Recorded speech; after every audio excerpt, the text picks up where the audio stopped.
বিএনপির সিনিয়র যুগ্ম মহাসচিব অ্যাডভোকেট রুহুল কবির রিজভী বলেছেন, শুভ নববর্ষ। পহেলা নববর্ষে জাতির আকাঙ্ক্ষা দ্রুত ভোটাধিকার ফিরিয়ে দেয়া। কারণ ফ্যাসিস্ট হাসিনা দেশের মানুষের ভোটাধিকার সহ সকল অধিকার কেড়ে নিয়ে নিজের কর্তৃত্ববাদ প্রতিষ্ঠা করেছিল।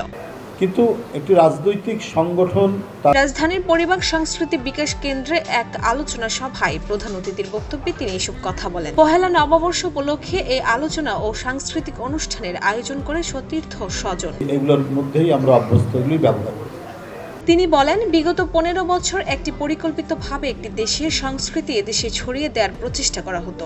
এমনকি এই পহেলা বৈশাখে মুখোশের আড়ালে আমাদের নেত্রীর বিরুদ্ধে অপপ্রচার করা হতো,